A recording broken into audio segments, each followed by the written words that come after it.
And we are live. This is Across the Pond with Addy Ads and Sam Samworth. This is episode 2, sponsored by Crime and Justice TV, the study of criminal justice in a postmodern world, a modern thinker's perspective. And today's topic, today's theme that we are focusing on is the IPP sentence. Isn't that right, Mr. Samworth? Mr. Samworth. Sorry, Sam.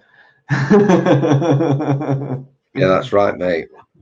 Shall I give you my experience? Yeah, let's just do a really quick about definition of IPP, and then you can give your experience. So, according to Wikipedia, IPP is imprisonment for public protection. There's plenty of people out there who have loved ones, family on IPP sentences who know the figures, but basically it was I don't know what it was. It was an abomination. It was a sentence that was brought out based on risk. So if someone at the end of their sentence still or was believed to pose a risk, it could keep them inside indefinitely. It also come with a 99-year license. If anyone's watching this, you know, when we get things slightly wrong, that's unintentional. You know, I haven't studied it. I can only talk about my own experiences. So the first prisoner I dealt with personally was on an IPP sentence. He was in for robbery and he got an 18-month sentence.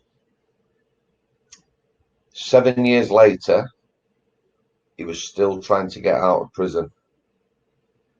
This lad personally had a portfolio. Every prison course he could possibly take, every one he had done, some of them twice and some of them 3 times. Now, when you go into prison, again, I've never worked at this end, but pretty much every prisoner has a sentence plan. And something else they used to do was like an OASIS report. I don't know what that stands for. But if the sentence plan works properly, then over the period of incarceration, risk should come down. So if you're taking coursework that's part of your sentence plan, as you complete that work, your risk to the public should come down. Definitely. So this guy, he eventually got out at 7.5 years. So that's 6 years above tariff. He was out about 3 months, and he was sent to a hostel. Do you know what a hostel is, Addy? I do, yes. Right, okay. So again, incredibly, in our justice system, people will have loved ones, families on the out, but probation service insists on sending them to a hostel. This hostel was an infamous hostel in a town called Bury, or Bury, depending on which part of the country you come from. And it was infamous because everybody who went there got breached, which means basically they get sent back to prison. Recall. So this lad, after serving 7.5 years, 6 years over tariff, got caught having a couple of pints of beer. He then got sent back to prison for another 2 years for having a drink. Outside. So part of the conditions of hostels, you may be drug tested or tested for alcohol. Now, if I'd been locked up for 7.5 years, you know, maybe I'd want a pint. Who knows? But because somebody has a drink, is that really a reason to send them back to prison? I don't think so. And I do have a clarification question on the hostels. Are these the same as halfway houses? Because I don't believe very similar. Okay, very similar. Okay, so not a hostel in the sense that it's a public and cheap kind of hotel for travelers. It's more so a halfway house for prisoners and drug addicts, correct? That's right. That's right. Okay. And these hostels have quite strict terms and conditions. Like I say, Mm. the one in Bury was infamous. Pretty much everyone I know who went to that hostel got breached, uh, which means basically they broke their terms and conditions. You know, these hostels, dens of iniquity, really. The targets for drug dealers and that, because we send addicts to these hostels. So you're in a hostel, you might be on a curfew, so maybe 9 while 6 every day you can leave the hostel, yeah? Outside there'd be drug dealers. So you're an addict, you score some drugs, you get drug tested, you're back in prison. You know, we need to be looking at this. And sometimes, you know, like this guy who's already served 7.5 years on an 18-month sentence, did another 2 years. No questions, no arguments, a straight 2 years. So he Just for did having nine a and a half plan. years. Yeah, terrible. Yeah. Yeah, Um, it is, and I think that's something I definitely didn't realize either. Is you can basically be recalled for anything. this is true. Um, there's one lad, I remember him coming back in. This isn't an IPP. When I saw him, I said, "You told me you weren't coming back." He says, "Mr. Samworth, I was 10 minutes late for a probation appointment." Yeah. He had to travel across town on public transport. There was an accident somewhere. He said, "I phoned the probation office. I told them I may be late. I arrived 10 minutes late. You Mm-hmm. know, the probation officer said it wasn't a problem. 2 days later, knock on the door, police, arrested, sent back to prison." And he actually had a letter that stated he'd been sent back because he was late for a probation appointment. Don't get any Wow. simpler than that. Why would they do that, Sam? Speaking from someone who has worked on the inside as, someone who was a guard, why would, because somebody listening to this is not going to understand the logic behind that. I don't understand it. I've Mm, worked there. I don't understand it. If you've got a drug addict, if part of the terms and conditions are if you use drugs, you're going back to prison, you're going to fail. No yeah. questions. Hmm. The other thing is, if you're a drug addict or anyone leaving prison, if you've got family, whether that's parents, uncle, auntie, partner, yeah, somebody who's willing to have you at home or live back at home or live with them, do you think someone stands more chance living with a family member than being in a hostel of Mm. keeping their head down and keeping out of prison? Yeah, I think that's a no-brainer. So why wouldn't you send them? I have seen people fight tooth and nail. I remember one lad who we had on the healthcare, 8 months before his release date, he was trying to get back with his dad. His dad said, "I want him back at home. You know, I'll keep him off the streets." Letters, probation, you know, constant. He ended up going, well, not funnily enough, but he ended up going to that hostel in Bury. Within a month, he was sent back to prison for something and nothing. Wow. So And as I said before, this episode is sponsored by Crime and Justice TV.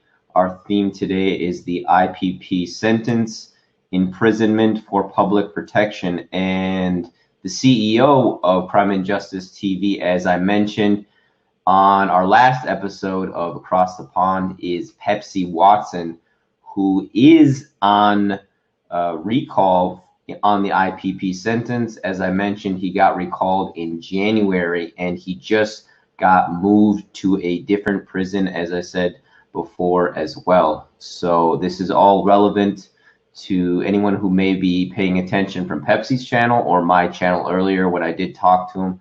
So let's keep that in mind as we move forward. Do you have any other knowledge you want to share on the IPP as someone who has so much experience with this, Sam? um, Well, it's not that I've got experience with IPP. It's just that I've come across people so you can see the frustrations. Two more examples. One of them, a lad called Craig. He's no longer with us. He took his own life on seawing at Strange Ways. So, how did I come to know Craig? He was a prisoner I'd seen about the prison. He'd been in Strange Ways a good few years. He's another prisoner who was IPP. I think he was about 3 years over tariff. And what does over tariff mean, Sam? Right, that means if he got a 4-year sentence, he'd already served 7 years. Okay, so he was 4 years past his that's his sentence. Release date. He's actually on 7 years already. Gotcha. The example after this, I'll explain a little bit about that process. So he came to us, Craig. He was quite a disturbed lad. He was in his 40s.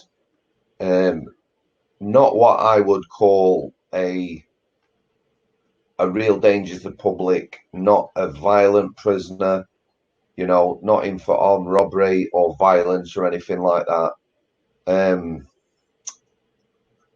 It's hard to say petty crime because crime affects everyone.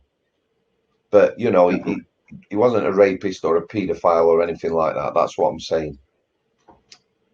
Like a lot of prisoners I came across on the healthcare, a very disturbed childhood. He'd been abused. He'd been in care quite a lot, which itself is a bit of a joke, isn't it? The word care, and a lot of these kids are vulnerable and abused. Oh yeah, definitely. That's not to say that people who look after kids are all abusers. I worked in a kids home, obviously. So he came to us. He was really, really angry, and he stayed with us about 6 months. The reason he came to us, I don't know whether we discussed this. In prison, they have a document. It's called an ACT form. It stands for Assessment, Caring, Custody, and Teamwork. And basically, this document can be opened by anyone. If you are concerned about a prisoner, whether it be self-harming or the fact that, they might be suicidal, you open this document. There's a team of people come together and you make a bit of a plan to support them in prison. And wherever this prisoner goes in prison, this document goes with it, and staff make entries throughout the day and night. That frequency is determined, by how concerned you are about that person. So he's on healthcare because they've opened a document because he says he's going to kill himself. Now, he was with us 6 months. He never said he was going to kill himself while he was on healthcare. I had a lot of chats with him. We had to get him out on his own. We put him what we call on a unlock protocol, which means we needed 2 staff to unlock him. And we unlocked him when nobody else was out. He asked us to do that because he said he couldn't promise he wouldn't assault or hurt anyone who was on there. Because when I was on the healthcare, sometimes we had sex offenders, might have paedophiles, rapists, this sort of thing. And could you explain that, Sam, just for people who may be listening for the first time and don't understand that there is a hierarchy within the prisoners itself, the demographics, right? Based on their crimes. Well, that's right. So sex offenders, paedophiles, rapists, maybe people who have mugged older people. People see crimes like that as heinous or whatever. So if you've got somebody of that nature, when they come into prison, they will be offered VP status, which means a governor will sign them up and they will reside on a unit with people of similar crimes. So on the vulnerable prisoner unit, you would get rapists, paedophiles, like I said, people who maybe could be murderers, kiddie killers, that sort of thing. Yeah. It, as we've said before, it's not a pleasant community of people. You know, it's just like it was never for me. I worked on there on overtime, but I would never have chose to work with that demographic. So on the healthcare, it was the only place in the prison where we had normal location prisoners and VPs on the same regime. So, for instance, Mark Bridger, like we talked about the other day, who eventually was convicted for taking and killing a young girl, he was on there with, people who were armed robbers or whatever, people who were mentally unwell. And then you might have some older people who were on there because of their age, who were normal criminals, but, maybe have cancer or something like that. So we had a very small unit with a very diverse mix of people. So when Craig come on there, he knew the mix. He understood why he was there, but he asked us to put him on an unlock. So, there was no opportunity for him to assault someone. And he also didn't want to associate with people of that nature. That's a pretty high degree of self-awareness for someone in that situation, a prisoner. Well,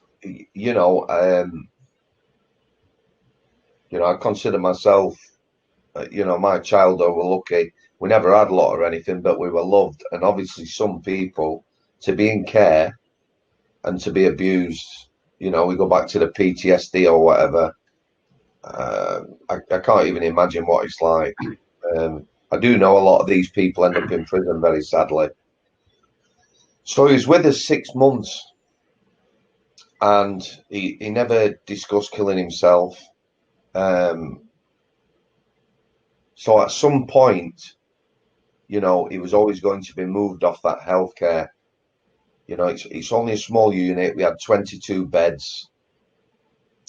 So in order to be moved off, you have to see a psychiatrist or whatever. We used to have regular input weekly, and Craig maybe I'd see a psychiatrist for 10 minutes every 2 weeks or something like that.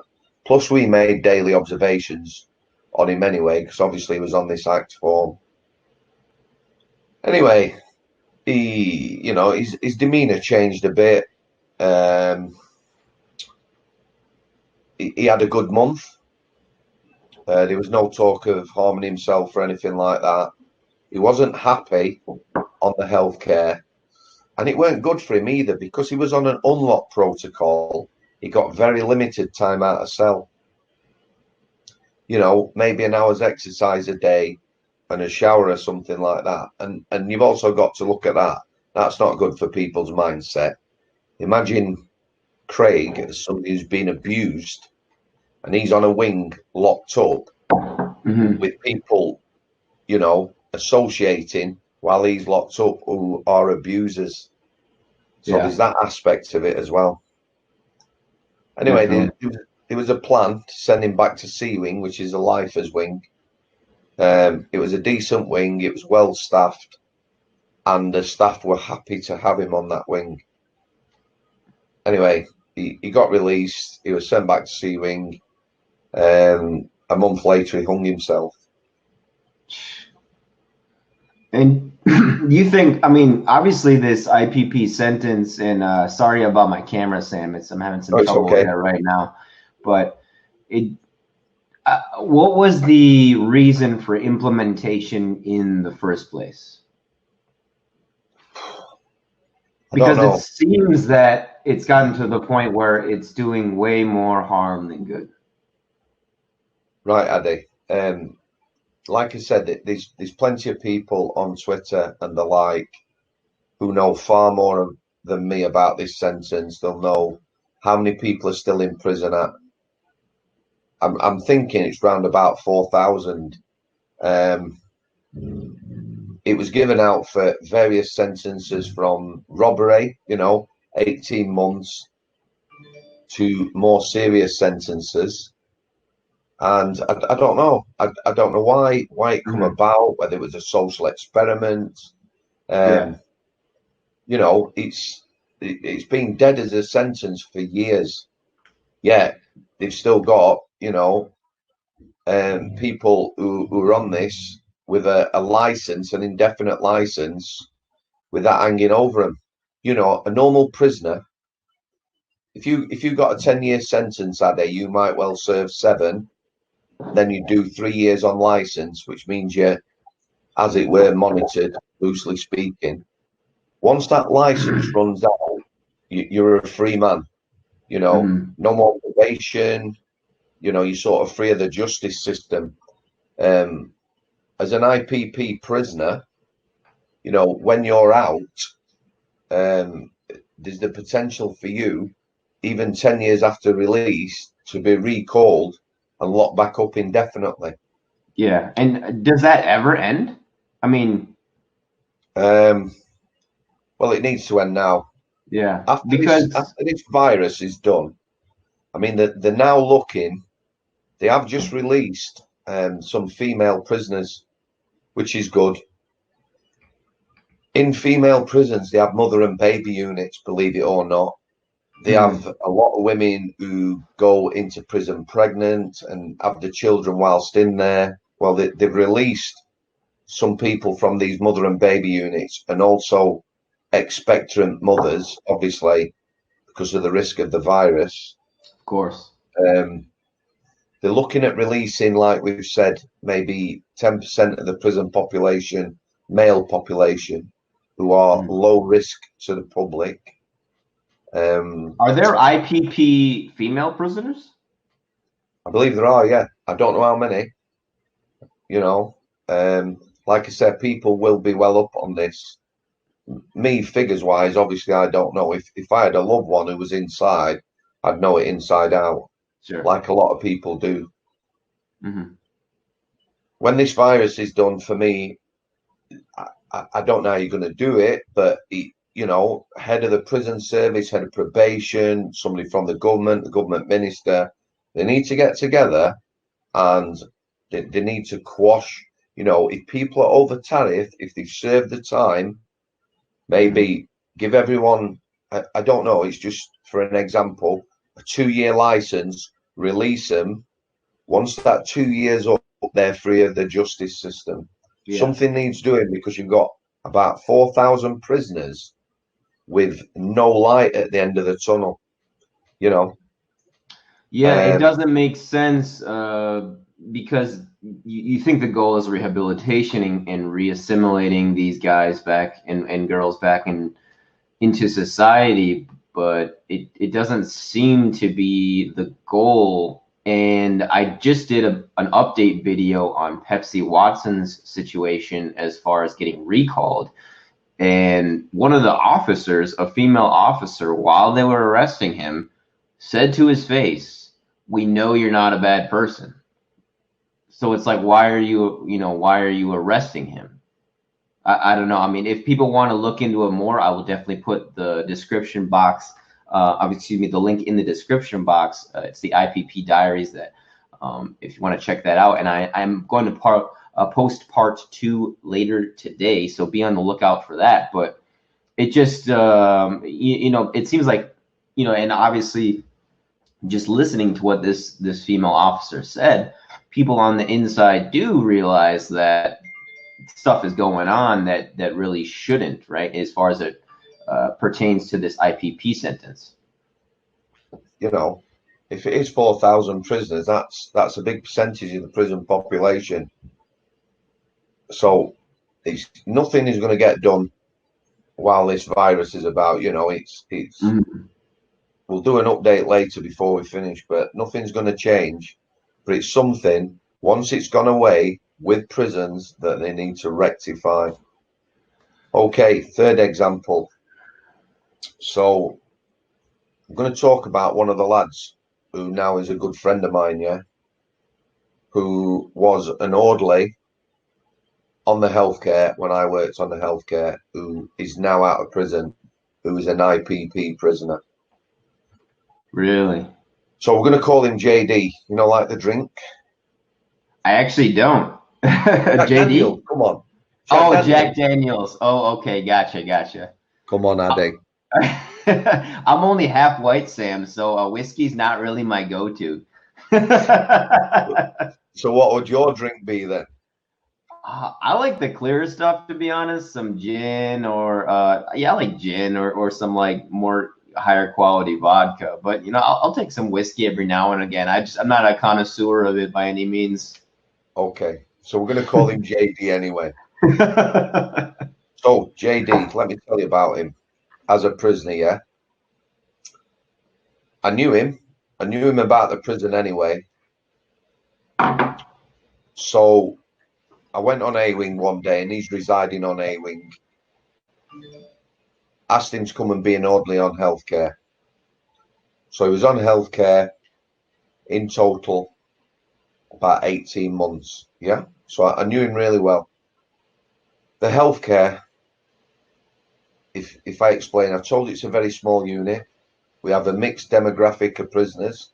We could have paedophiles, people like Mark Bridger, old people who are just unwell, and people with severe mental problems. So it is a very diverse mix.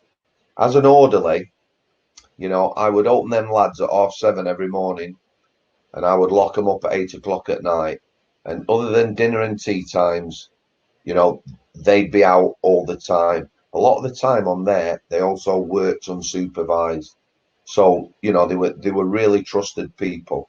And to be honest, I saw them and spoke to them more than I did my missus and my daughter, which, is, you can smile, but it is a sad state of affairs that I spend more time. Anyway. Yeah, that's true a lot of people's jobs, I think. And like we were saying yesterday, in this situation, a lot of children, for example, use school as their safe place. So it's similar in that sense. Yeah, very, very much so. Very sad. Anyway, I was their personal officer, right? What personal officer scheme? They've had various schemes in the prison service. And when I was on K-Wing, used to have about 12 prisoners who I needed to chat to every week and put a little comment in their file. Yeah, I always did that. A lot of prison officers say they don't have time. Yeah, it's quite a stressful job, and there isn't a lot of downtime, but you definitely have enough time to spend a few minutes writing or putting some notes on the computer about prisoners that are assigned to you. So on healthcare, I think we had 22 beds for patients, and we usually had 3 orderlies, so 25 prisoners. So every week, twice a week, I would put an entry on their files. Might be about the behaviour, the mental state, just general things, just to say how they were getting on, how they were coping, that sort of thing. Now, JD's probation officer, that's probation officer who works in the jail. They have probation officers who work in the jail who link with probation officers on the outside in the community. So JD had one in the jail and one outside the jail. So his probation officer in the jail, me and this young lady clashed a bit at first with a sort of style of management, as it were. However, it's very difficult to argue with reason, and we ended up getting on really well. That's good. And is that typical for a prisoner to have more than one parole officer inside and out? Not everyone. It depends on the sentence, depends what they're in for, that sort of thing. Obviously, he's an IPP prisoner. His story is quite incredible, but we certainly haven't got time to go into that. Anyway, so I'd put an entry in every week, and I would actually sit in 3 parole boards, yeah, within the prison. Wow. Prison officers don't normally sit in parole boards, and that's the only time I've ever sat in one. So I'm just going to tell you a little about the frustrations of an IPP prisoner. Now, the thing with myself putting entries in is his probation officer had an accurate history of his time in prison, because quite often that can affect whether someone is going to get probation or not. So, go on. There you go. Yeah. So, his first probation meeting, now obviously as an IP prisoner, it was either 3 or 4 years already over tariff, yeah. So there's hope that you're going to get out. He'd got a family, children. His partner was supportive throughout his incarceration. I'd spoke to his missus. I knew her quite well. If he ran out of phone credit, and something was going on, or he needed her to come on a visit or book a visit, then, I would make a personal call. As a prison officer at that time, we had our own PIN. So I had to put a PIN number into the prison, the phone in the office, and that call would be recorded against me. The reason they did that is because some prison officers were ringing family in Australia whilst at work for 2 hours and running up horrendous phone bills. Oh, Believe it or wow. believe it not. I believe it. Me personally, I had never had 2 hours to phone anyone in Australia, but obviously somebody did. Yeah. So, I spoke to his missus quite a lot. So this parole meeting, we went in it. His probation come to me before. She says he's not going to get out. I says, how do you know that already? Because this parole meeting, it has somebody who's sort of overseeing it. There'd be outside probation, inside probation. I was actually invited to provide some information, and there might have been somebody else there as well. So I said to her, why are we having this meeting? She says, well, it's just, it has to run its course. So we went in. She told me not to tell anything. I've always found, especially with prisoners, tell them exactly as it is. Don't lie to them. And although they might not be happy with what you're saying, they appreciate your honesty. Yeah, they'll respect the honesty. I just said, look, JD, you're not getting out, mate. I'm sorry. We'll discuss it after. Let's just go in. So we went in, and basically his outside probation officer had been on the sick for 5 months. So his file was handed over 4 weeks before this parole meeting to another probation officer. That officer was there. She sat down. She said, I've only had this file a month. I don't know him. I can't make a decision on him being released. That was it. Meeting was over and we're out of there. So because she couldn't make a decision based on only having the information. It's about risk. She weren't prepared to put anything into it. Yeah. Okay. Which is fairly disgusting for me. The fact that this is somebody looking to get out of prison, and for somebody to turn up, and she was very blunt. She just says, I'm not making no decision. I don't know him. Only had this a month. I ain't even read it. So can you imagine how you'd feel if you were looking to get out of prison and somebody's saying that? Anyway, he kept his cool. But what you also have to understand, that it is now going to be another 6 months before he could get another parole hearing. So he's back on the healthcare. It seems so arbitrary to me, in the sense that these officers and I guess I don't know if officers, the word, I guess parole officer and these kind of mid-level managers have, it seems, a very arbitrary amount of power over the IPP prisoners in these situations, where they can kind of just, based on their whim, select their fate. About risk. It's about risk. As a probation officer, if I tick the box and say, yeah, let him out, yeah, there's a bit of that onus on me. People don't like that. They don't like making decisions.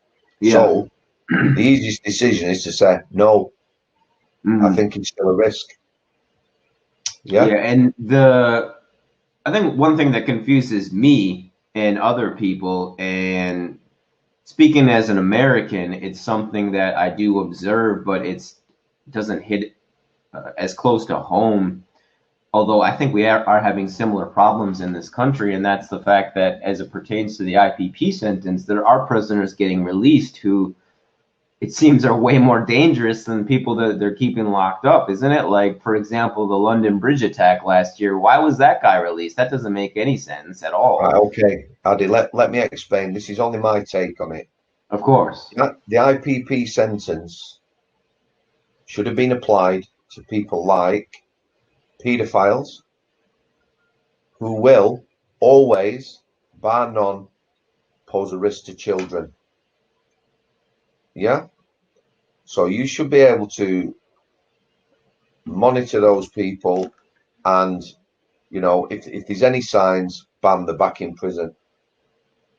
The other people that maybe it should apply to are terrorists because there's always going to be a certain amount of risk. I agree. Yeah, and it seems that I don't know. I don't want to sound like a conspiracy theorist or anything. That they release certain prisoners with the knowledge that they will get in trouble to set up a situation where you can take advantage of the event in the news politically after the fact. Right. Real life in prison, people on normal sentences, they come to end of their time, they're released. A lot of them don't have to sit parole boards or anything else. Yeah? They're out. That's it. That's the normal sentence. So, irrespective of whether you're in for abusing children or part of a plot to blow up whatever, Mm-hmm. you are released. If you're on a normal sentence, you are released. That's it. It's as simple as that, I think. The problem Mm-hmm. with paedophiles is they will always pose a risk, always. For me, the sentences with paedophiles and rapists do not fit the crime. If I was to give you examples, you'd be horrified. America's got it right. You abuse someone, you're getting 10, 15 years. You do it again, you're lifed off. I've seen prolific paedophiles on their third sentence in strange ways. So what's that tell you? They'll get 3 years for abusing children, and Yeah. they're released. Yeah, it seems to be a huge discrepancy in the damage that people do and the crime and the punishment. It is. There's also a discrepancy, believe it or believe it not, mate, in actual sentencing. I'll give you, for instance, now, two lads who knew each other, and I knew them both well as young offenders at Forest Bank. That's 18 to 21-year-olds. They And were this both. was your, sorry to interrupt, this was your first prison you worked at before That's Manchester, the right? first prison. So I saw them as young offenders, 18 to 21-year-olds. Fast forward to about 2012, and they're both in strange ways as Category A prisoners. Category A prisoners, in brief, is the highest security Yeah, level. that's maximum security for American viewers. Yeah, Yep. they're both in for armed robbery. Yeah, both took firearms. No one injured. Um, Similar prison histories. One of them is in front of a judge who is known to give light sentences. He's laughing. Yeah, seriously. The The other prisoner. one is in front of a judge who is known to be harsh. Armed robber, armed robber. Similar histories. This one in front of the judge who gives light sentences got 8 years. That's not 8 years to serve. That's an 8 year sentence. So maybe out in 5. People will know. I don't study that, but he's probably looking at serving 5 or 6. The other Mm. one got 15 years. 8 and 15 doesn't compute, mate, does it? No, it seems arbitrary and based solely on the judge, right? For me, judges have too much power and they have Yeah. the power of discretion. In this Yeah. country, quite recently, a medical student, female, whilst drunk, stabbed her partner in the head with a knife. She walked free from jail because the judge said she could have a bright future as a doctor and may well save lives. I saw this. It was about a year and a half ago, wasn't it? Yeah, Yeah, and it was, and wasn't she blonde too? Blonde white woman, pretty? I can't remember. I was just disgusted. Okay. Let I me was look it disgusted. up real quick. Excuse me. Yeah, I remember seeing it, and I was just appalled. You know, that is discretion that they shouldn't have. For me, it should be black and white. You have a sheet of paper, robber with a weapon, 15 years. Hmm. Paedophile, whatever. It's not. So within our judicial system, not only have we had different sentences, like your IPP, we also have judges who give out different tariffs and use their discretion, which they shouldn't be doing. That is horrific, that. Because everyone says, and it's very cliched, whether you're from a council estate, a single mother, you know, a drug addict, or a junior doctor, if you stab someone in the head while under the influence, you should be doing time, Hmm. not walking free because of your class and your profession. Do you think that not only her class and profession had something to do with it, but her demographic as well? Do you mean if she'd have been black, would she have been locked up? Or a man? Um, Possibly. Do you think I, if she I, was I black think or I think brown, she would have been locked up? possibly. I mean, Who knows? I couldn't see how she wouldn't have been, even if she was a white man. I think It's wrong. I mean, It sends out the wrong message to yeah. people. You know, there'd have been thousands of people in this country who've seen that and thought, you know, that is wrong. That they should not have that power. It's wrong. Oh, He I should have just been found it. locked up. End of. Yeah, I agree wholeheartedly. It doesn't make any sense, and it seems to be something that doesn't really change with humans. And what I mean by that is just the political and like the formalities, right? The going through the system, judge, jury, trial, all that. It's almost takes a back seat to the social sphere and what's going on there. It's almost a formality after the fact. Of course it is. It's Yeah. wrong. You know, it needs to be. The system is overcomplicated. It could be far more simple. You know, give someone a sentence, they serve that sentence, standard license or whatever. You know, so you just look there. What you in for? Guilty. Bam. 3 years. What you in for? Yeah, Hmm. 7 years. And it's like that.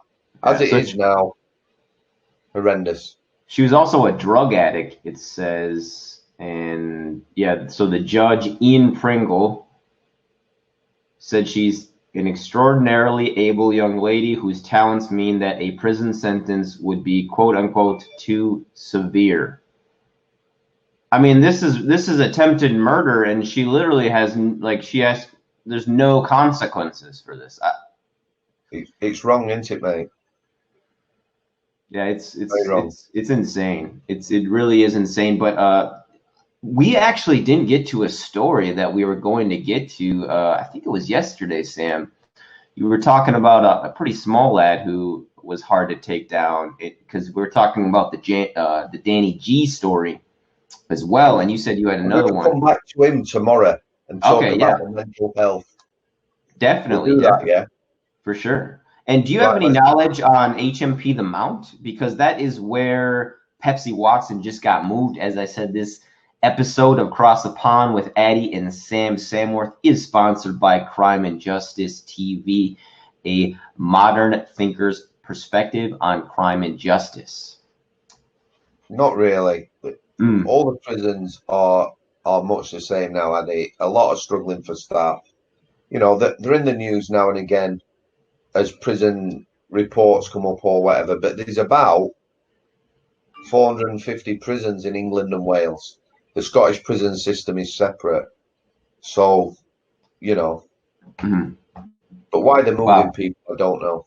So, Yeah, I don't get it either. We can only put out our good vibes and good thoughts towards Pepsi and towards all prisoners who are in that situation. We are nearing the end of our power hour, the end of Across the Pond with Addie and Sam. Again, this is sponsored by Crime and Justice TV. Sam Samworth's book, Strange Ways, is out on Amazon, Hearthstone, anywhere else people can, Waterstones. And is there yeah, any other websites? Amazon Worldwide is probably the best. Amazon? Okay, for sure. Yeah. And we will Okay, put, going back to JD, yeah, go for it. Ipp Prisoner. His second, sorry, I've just remembered his second parole whilst he was on healthcare. I wasn't involved in that. Yeah, I wasn't invited to that one, but I can tell you how it went, which brings up another interesting story. I've got plenty of interesting stories. So his second one, he basically went into the meeting. Something was brought up by his outside probation officer, and that probation meeting was over, and he then had to wait another 6 months. Yeah. Now, the day he was in that, I was off. So when I come back, he was absolutely fuming. So I went to speak to him, and I'll tell you this little story now, which, you know, it still amazes me to this day. So we're going to bring Mark Bridger into this again. Okay. So for people who might not know, he was a high-profile Category A prisoner who took a lovely young girl and killed her. Mm. And that as much description as we need to know. You know, I give this guy no credence. The only reason I'm bringing him up is because it's relevant to JD's parole. So I'm on a landing, landing, on the healthcare at Strange Ways, talking to Mark Bridger through the hatch. The healthcare doors had a hatch, so if someone was mentally unwell or kicking off or a threat to staff, you could still serve meals through the hatch and medication. But obviously, you got the door between you and them. So I'm talking through the hatch. The hatch is down. Mark Bridger's there. JD walks past. JD, incidentally, is from London originally. He's a Londoner. I don't know whether he's a Cockney, but, you know, there you go. So he says to Mark Bridger, who was from a village in Wales, and I believed was Welsh, he says, "What part of London are you from?" So I looked at JD. I says, "London is Welsh." So Mark Bridges says, "I'm from the whatever estate, which is in London." So I said, "Are you from London?" He says, "Yeah, originally." So I never picked that up on the accent. Jay knew straight away. So he says to Wow. him, they mentioned this estate. He says, "Do you know so and so?" He says, "Yeah, my sister married his brother." So this is really strange conversation.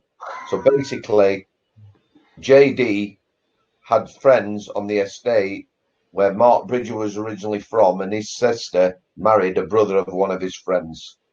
Wow. So that's a Weird weird connection. connection. You Yeah. know, I still weren't getting the London thing. I couldn't see it.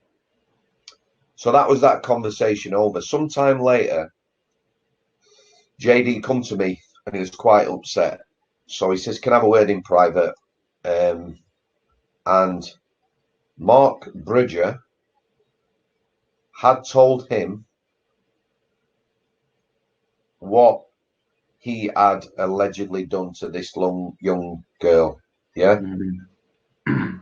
So he repeated that to me. And what police were worried about with Mark Bridger and lots of these high profile trials is that the trials break down. They know he was banged to rights, but if you don't have enough evidence or whatever, there's always a fear that these people will get off or, walk away from court.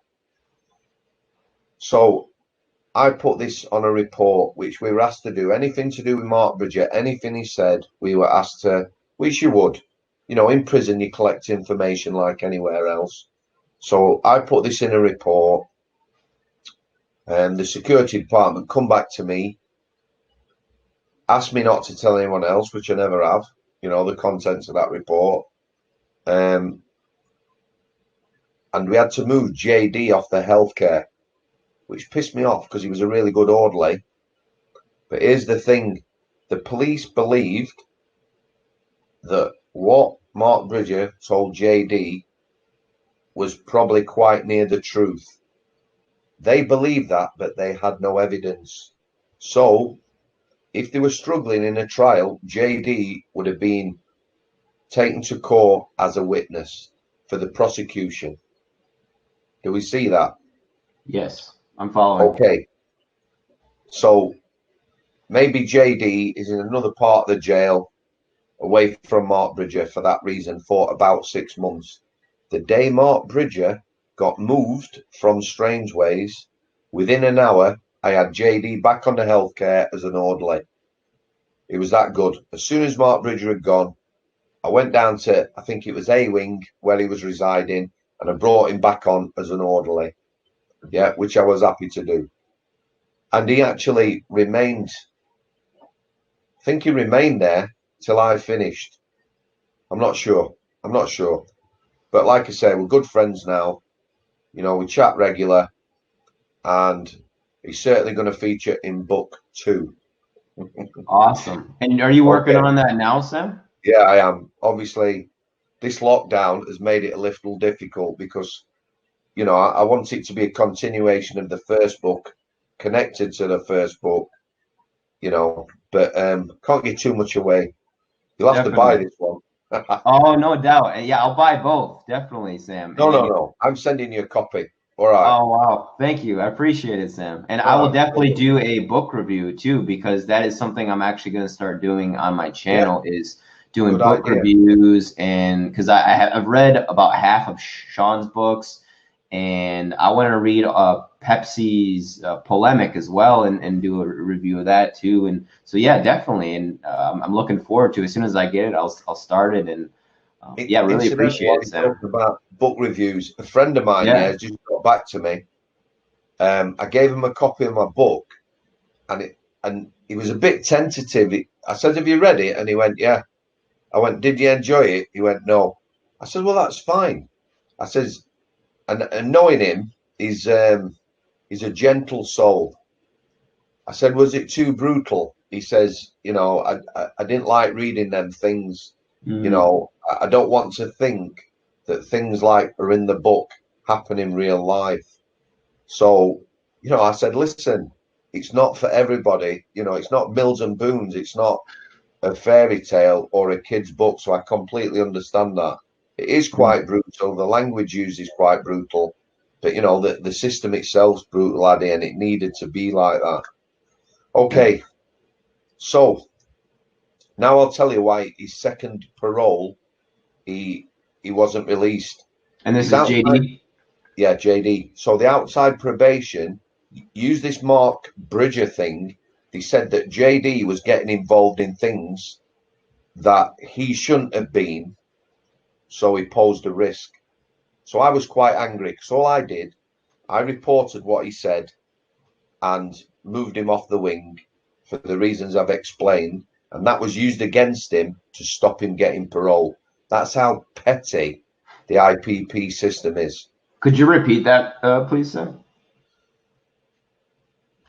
Of this Mark Bridger thing, because Jay had Mm, been moved off the healthcare, hmm. yeah, his outside probation said that he was meddling in affairs that didn't involve him because he had the conversation with Mark Bridger and I reported. So they wouldn't release him. So that made me quite angry because he'd Yeah. done So nothing wrong. he and not only had he not done anything wrong, if anything, he had helped. He had helped authorities in terms of Just giving to be evidence honest, against Mark Bridger. listen, it had affected him. He was upset, you know, I bet. really upset. Hmm. you know, the fact that this guy thought because he was from the same part of London that he could, you know, put on him or whatever, or trust him, Yeah. you know, but it sickened him to the core. Mm-hmm. I'm just Well, waving to the missus. She just got up. She was having a little nap, bless her. She's on a day off. definitely. Well, we'll wrap up, Sam. That is it for episode 2 of Across the Pond. This was sponsored by Crime and Justice TV, the study of criminal justice in a post-modern world, a modern thinker's perspective. CEO Pepsi Watson. I will be putting all of Pepsi's links in the description below, since this episode is sponsored by Crime and Justice TV, as well as all of the links to where you can buy Sam's book, Amazon and Waterstones, and his Twitter link as well. We are going live pretty much every day that we can, in the morning here in America and in the afternoon/evening over in England. So that is it for this episode of Across the Pond. Thank you so much, Sam. And are you willing to do this tomorrow for the viewers? Listen, we obviously Definitely. need to finish the IPP. Of course. Yeah, and then whatever you want. Okay. Can I just give you a very quick 2-minute update? Oh, yes, on the coronavirus situation. I don't know if you've seen it on Twitter. It's trending. I haven't. Go ahead. We've now got police. The government have introduced stricter restrictions. You're allowed 1 daily exercise from your home, shopping, medication, or to or from work, and that's it. There's actually police going around the streets in some areas with vans, with loudspeakers, warning people about leaving their homes for any other reason. I believe, I don't know the whole story, but I believe if you're found to be leaving your home now, traveling unnecessarily, then you will be subject to the court system and you may well be fined. Oh, wow. So getting stricter and stricter all the time over there. Fortunately, over here, I have not seen that. The only new updates, as far as I've seen, no numbers so far, but I just got a text. It says the unprecedented disruptions affecting millions of Oregonians. I'm in Oregon here on the West Coast. Appear to be reducing the transmission of the novel coronavirus between 50 and 70%, which is a great thing. Another piece of news, which is a feel-good story. There was a World War II veteran, 104 years old. Not only did he defeat the Nazis, but he also defeated the coronavirus as well. Great stuff. That's what we want to hear. Definitely. Great story, and I think a great note to end on in these dark times. Sam, thank you so much. I hope you enjoy your evening with the missus and your pets. Until tomorrow, brother. In Yorkshire. Say Yorkshire. In Yorkshire. Yorkshire. Yorkshire, sir.